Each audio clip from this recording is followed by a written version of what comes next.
I will be sharing with you a peek into PAR, because I don't think at least the attempt is not to convert you to any system or to make you experts or anything like that. It is merely to give a glimpse of another lens, and I think that has been the attempt of all of us over the last few days. Of course, each method will be exciting, each method is new, and you know suddenly all problems will be seen only through that lens. But I think the issue really is that there are different lenses, that the health systems are fuzzy, and no one lens is going to give you all answers. And that I think is really the take home message, at least from the way I see it. Participatory action research is a term that has been used. Participatory methods, participatory approaches, I think it's a term that's been used very widely. Unfortunately, there is no standardization of what it means. Therefore, sometimes it is a group of methods, when sometimes it's called PRA or PLA, rapid rural appraisal, and so on. Sometimes it is known as a sort of philosophy. So, you say the participatory way of thinking, the participatory way of doing things. Then you have something called action research, which some purists may not consider necessarily as participatory action. So, it's a confusing box of things. So, what I will do over this afternoon is basically take you through some of what at least I have come to believe and practice as participatory action research. There is a very good resource from the Alliance, the WHO. There is a PAR methods reader, which I would strongly recommend all of you to have, refer to whenever. It's freely available on the web, and that is really the basis for much of what I am going to be sharing with you on the slides.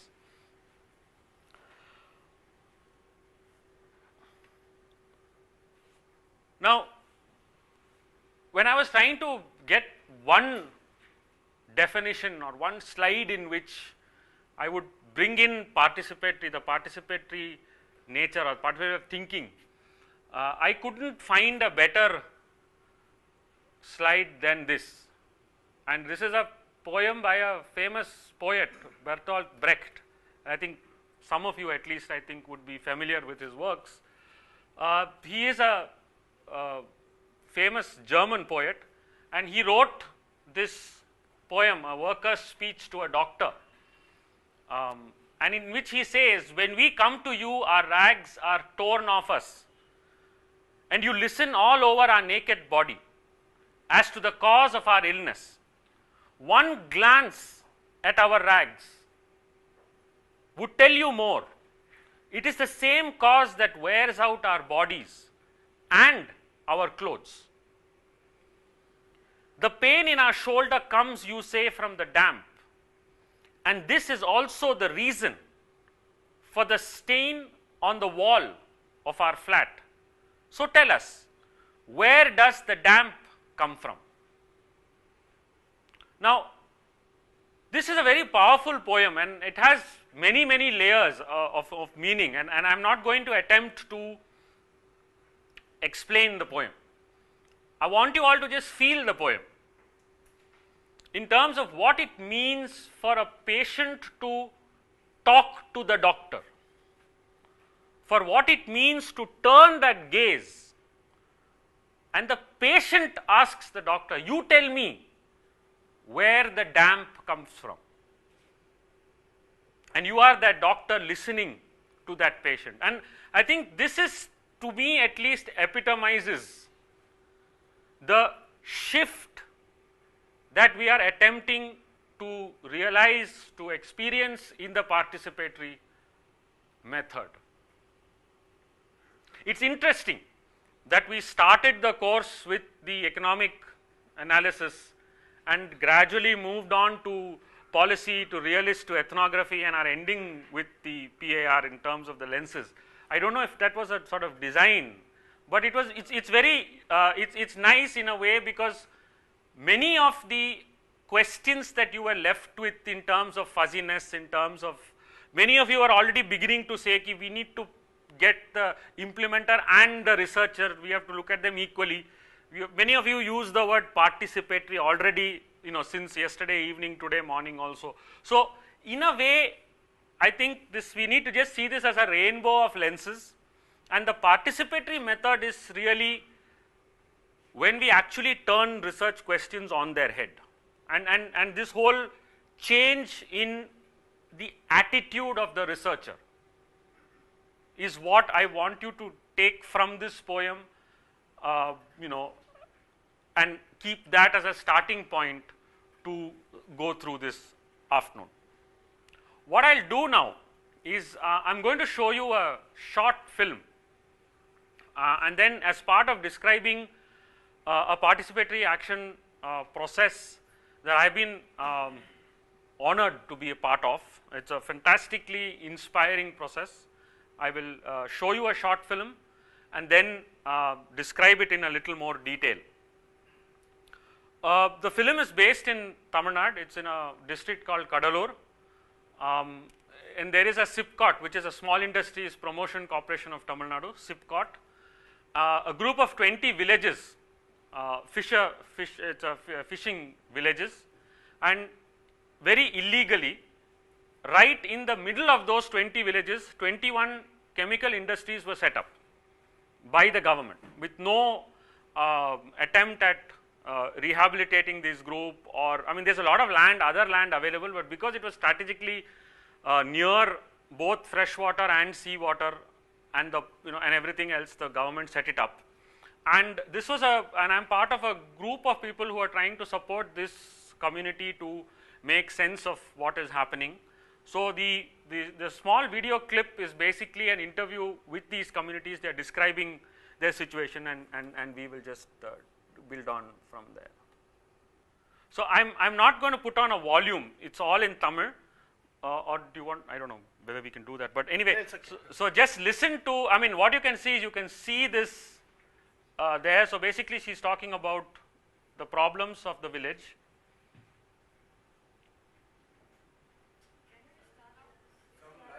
Okay. Okay.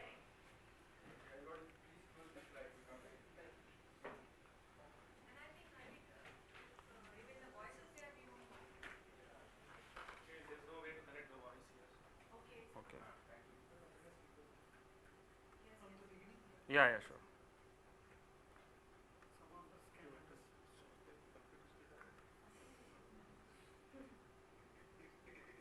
Is there a mic? Just switch on this one. Just put this one. Okay. So, this is a short, very short sort of clip, but what I wanted you to just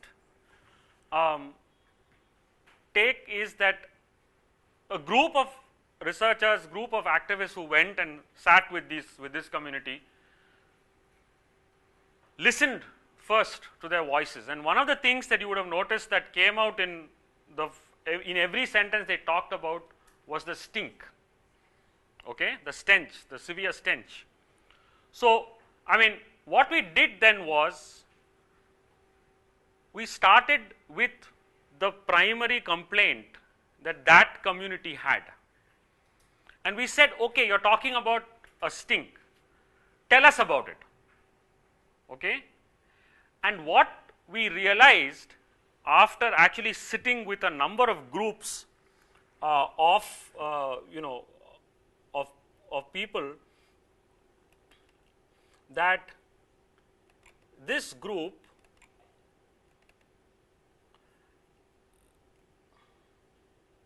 actually recognized a total of 36 different smells.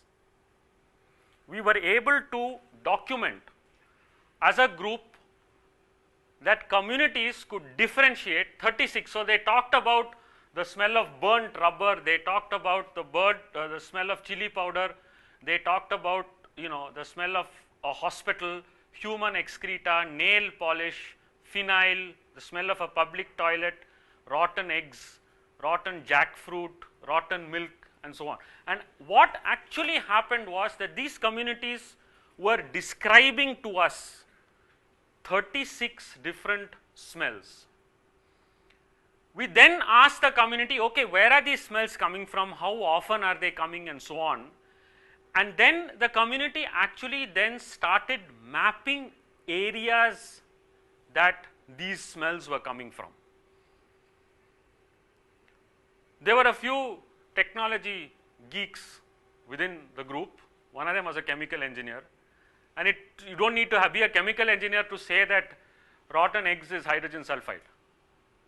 And what we then did, we as a support group started mapping chemicals, specific chemicals that we know actually produce these smells. And then what we did was link it over the map, and we looked at the industries that were producing these chemicals, whether those were the same industries that around which these smells were coming, and obviously there was a very neat mapping.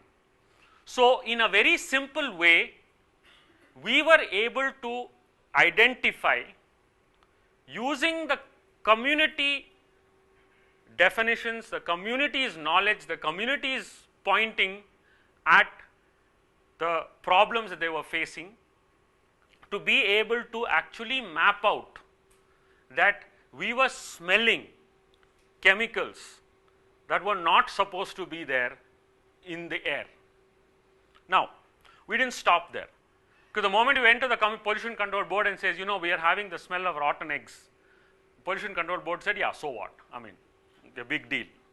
So then we said, okay, we have to then, we then again started listening to what the communities were telling us about these smells.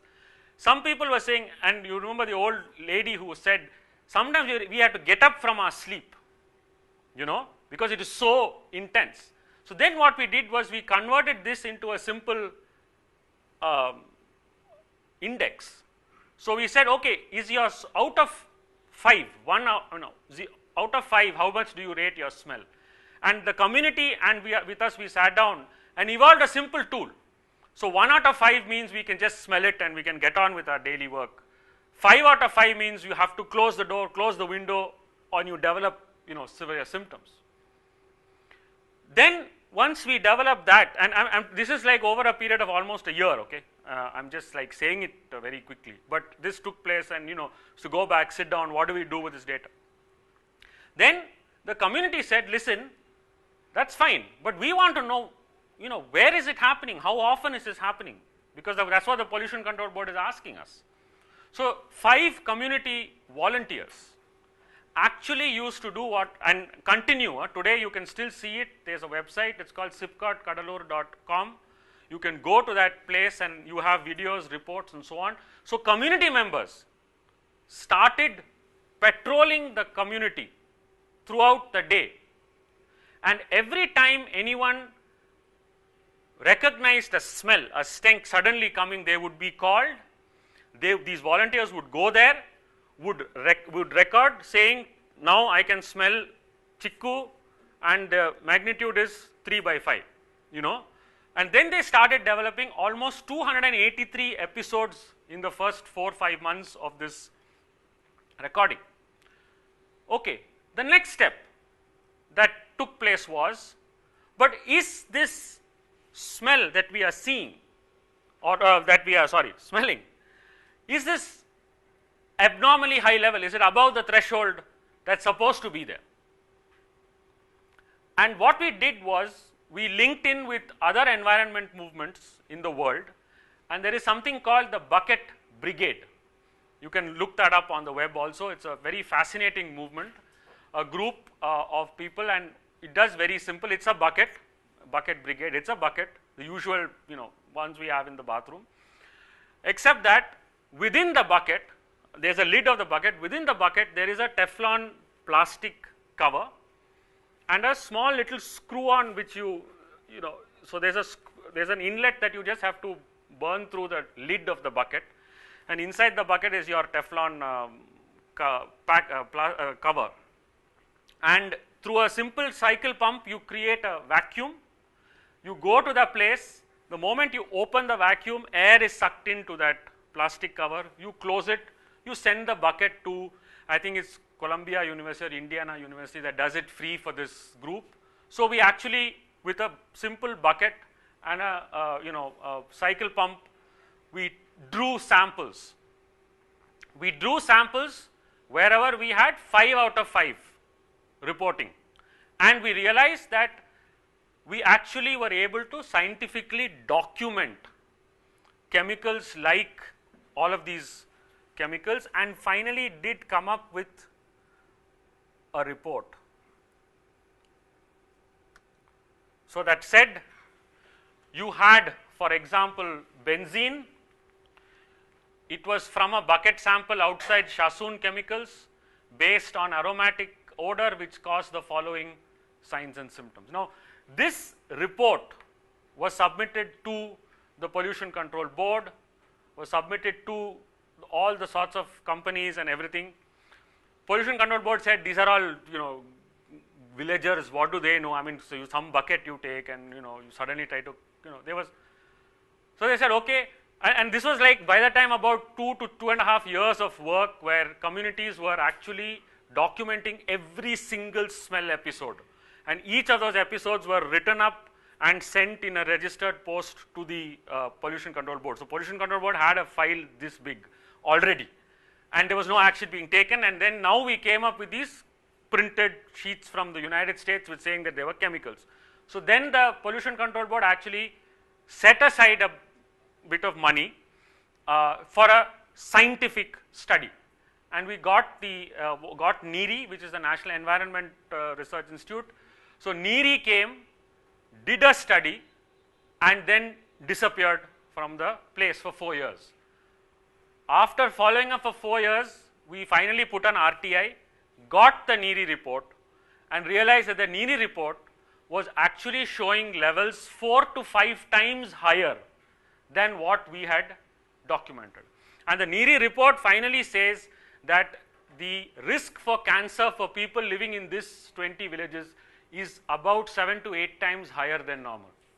This was a Government of India document scientific. Now, obviously, we went to the media, went to the press, to the courts, everywhere saying, listen, this report has been.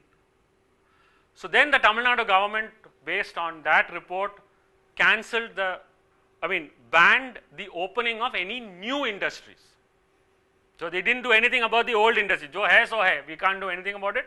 No new industries are going to be opened. Okay.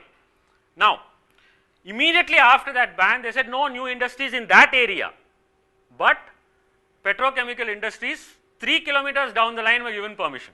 And this is Nagarjuna Petrochemical, is a huge money, the big company. But by this time, this community, with very little help from any of us, actually was able to stall every environment impact assessment, every health impact assessment that the company did, and finally Nagarjuna had to shelve that. And this is just 20 communities, no funding, absolutely no funding. Okay.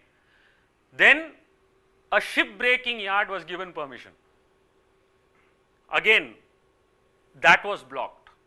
In 2013, the ban that the Tamil Nadu government had put on new industries was lifted, and 8 more chemical industries were given license. That has been stalled till today, 2015. Okay?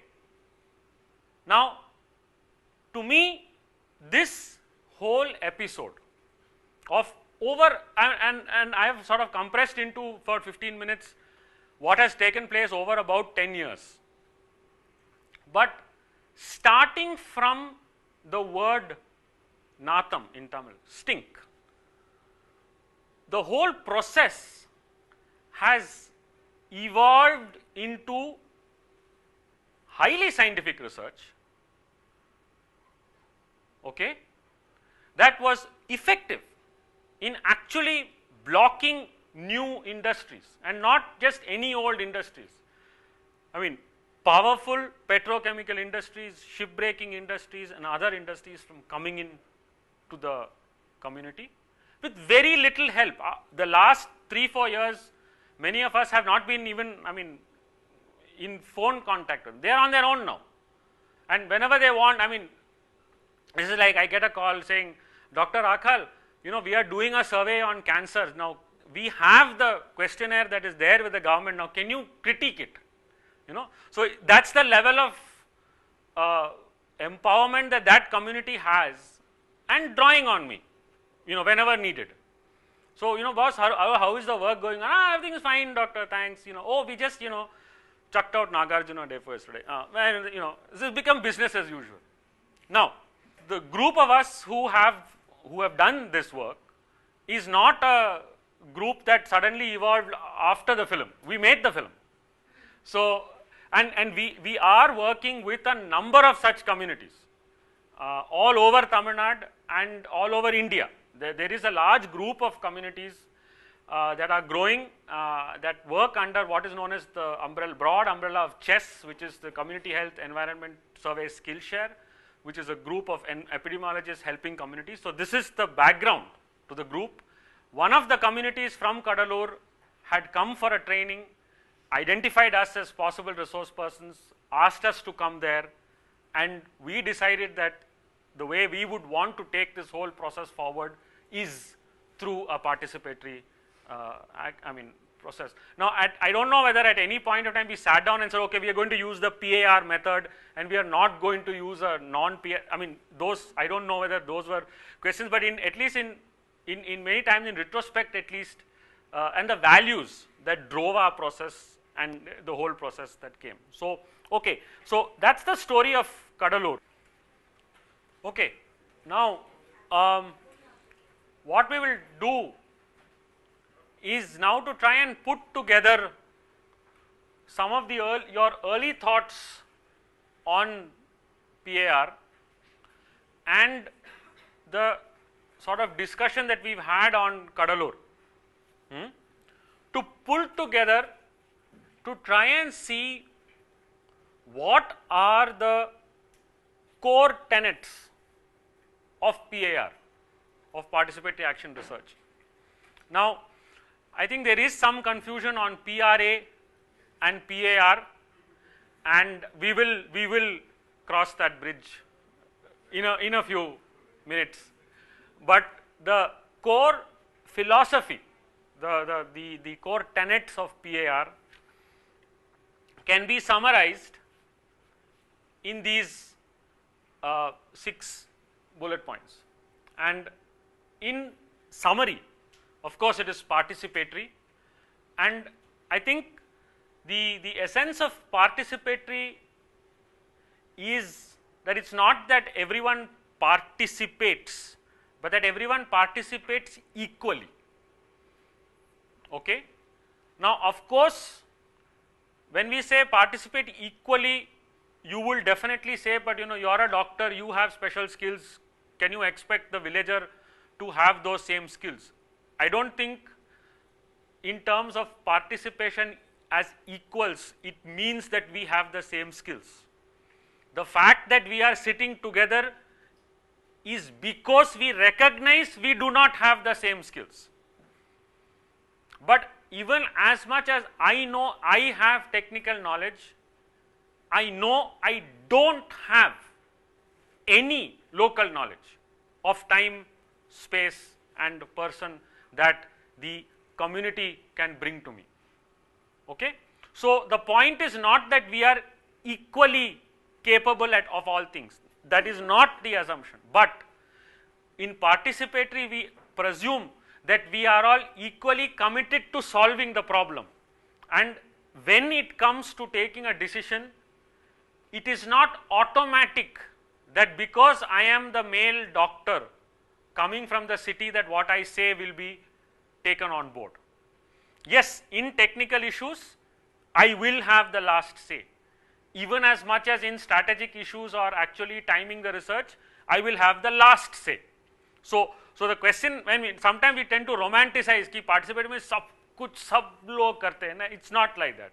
I mean, there is a clear demarcation ki who has what sort of skills, but the point is that there is a respect for every person's, every group's skills, and there is a democracy in terms of, collective decision making. So there is cooperative, engaging community members and researchers in a joint process in which both contribute equally. So the process is a joint process. At each point, there is, like was talked about, a process of going back, of asking, this is what we think, is this okay with you? Or they come and say, listen, we think you are not catching the point at all, you are like missing it like, by 100 miles, can you focus, and so these sort of, discussions are constantly happening. And there is a co-learning process, and that is critical. That many a times we feel, we have empowered the community. No, we have not only empowered the community, we have empowered ourselves, because we understand. I learnt so much about fishing, about natural resource. One of the big things we learned from Cuddalore, and that I can share with you, is that an elderly fisherman was talking to me, and I asked him, I said, how do you say the communities, the industries are affecting you? He says, very simple. I don't understand how you doctors don't understand it. The common man understands it. You don't understand it. So I said, you just explain to me. He says, listen, we are fishermen. Okay. Now we fish, and the women folk take the fish from here and sell it in the main road. From here go to the main road, and the main road Cuddalore. Now every passerby in this whole district has seen the new industries coming. Every passerby is seeing the smoke bellowing from the industries. Every passerby is seeing the fact that the common treatment effluent plant is not working. Everyone sees the untreated waste getting into the, and do you know that today I cannot sell my fish in in Cuddalore town? My women folk have to take a bus 40 kilometers away to a place where they are not recognized as fisher people from Sipcot, and only there those people are buying our fish. The local community understands that these are, so why is there a problem in your mind? He is asking me. Do you understand? So the point is that local communities have an inherent understanding. Then I told him, I said, see, I think this is taking it a bit far. Just because you see smoke, and a little bit of some colored water coming out, how do you know that it's really? Then he looked at me and said, do you know how many fish are there in our estuary? So I said, no, I don't know. So before the factory came, there were at least 28 different type of fish and prawns that we caught. Today, there are 4. Where did they go? Now you tell me, you are a doctor, what would have caused such a rapid? Now this learning, this sort of exchange is then something we have put into every industrial pollution site we have gone. We are now getting on board veterinarians, botanists and zoologists to look at species diversity, and it has now become a very strong indicator for pollution impact. In fact, it's an early indicator. Today we are saying that species diversity and a decrease in species diversity is an early indicator even before health impacts are. Now this we learnt from an old fisherman from Cuddalore. So the point is, this is a co-learning process. And if anyone goes away by saying, oh, I am very satisfied today, I empowered a community, they have not done participatory work, mark my words. The feeling should be, yes, I have taught a community and the community has taught me so much. Both of us go away from this process empowered and enriched. A method for systems development and local community capacity building. That is, I think, another very critical point on the participatory approach.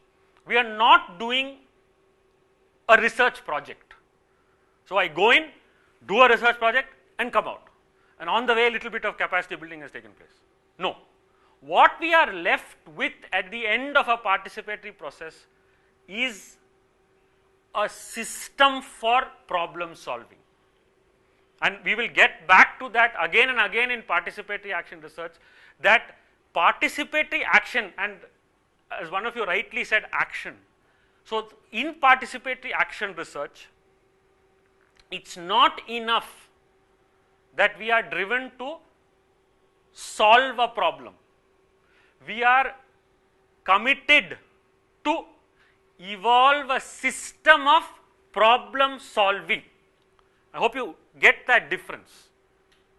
Solving a problem is different from evolving a system of problem solving, and that is what I hope to share with you with the description of the post NEERI report program, because after the NEERI report came, that community didn't have to do a detailed study, they didn't have to contact us again and again, ki yaar abhi Nagarjuna Chemicals has come, what do we do?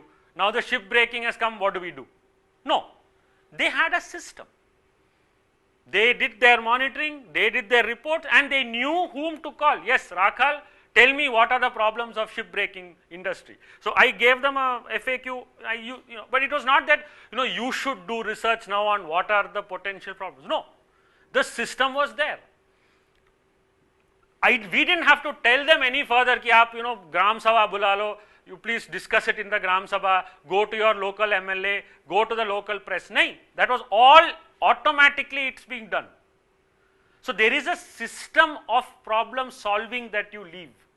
We started by focusing on one particular problem, the stink, but at the end of the process you are left with a system. Take community monitoring, for example, another very good example of community of participatory action research, and friends from Saathi and others will also may have experienced some of that. Now, I'm sure there are a number of places where, and I remember very distinctly one person came up to me and said, yeah, you've talked all about this, communities who go and monitor the health system, develop a village health report card, and based on the village health report card, interact with the PHC medical officer and so on in terms of problem solving. Now they came back and said, listen, this is all fine in the health, but in Tamil Nadu, as you know, the health system is fantastic, we work 110%. So, even the community said, what do we need to do community monitoring? I mean, our nurses come. So can we do this for the ration shop? Can we use this for, the school that doesn't work? Great. That's the point to which one wants to reach. So you are not really trying to solve, you are trying to solve a problem, but you are also creating a system of problem solving, and that is the capacity building, and that is the empowerment. Now, do all problems solve after that? Kadalur is probably an exceptional success story, and probably all communities are not as successful as Kadalur. I mean, let's put that right at the beginning. I mean, there are a number of sob stories, a number of failures of equally and more participatory processes. So please don't, take this as like, participation is going to solve all the problems. No. But the attempt is to evolve systems. The empowering process, an empowering process through which participants can increase control over their lives by nurturing community strengths and problem solving abilities. So the point really is a shift in power. Okay? And this is a very critical, another very critical aspect of the participatory method. Now, how feasible is it for all problems is something we have to reflect on. Please, like any of the lenses that we have discussed before, PAR is not a panacea. It's not something that's going to be equally applicable in all, it's very inspiring, but you have to be very practical about where and how you use it, and therefore the point, but the philosophy, the core tenet of increasing control over your life, and that again comes back to the empowerment. How do you define empowerment? Basically that you control your life and your life circumstances more, and in a way PAR attempts to do that through the research process, through the action research process. So the point is that all of these points that we have talked about are participatory action research. So when you do, or when you embark on a research process where you take into account all of these, or you are driven by all of these tenets, then you are doing participatory action research. And ultimately, it is a way to balance research and action. Okay? So, that's, I think basically you have, in a way all got these 6 points, and I hope that the Kadalur story is able to then bring these points that you have recognized about participatory action research into these core tenets, which we will go through further.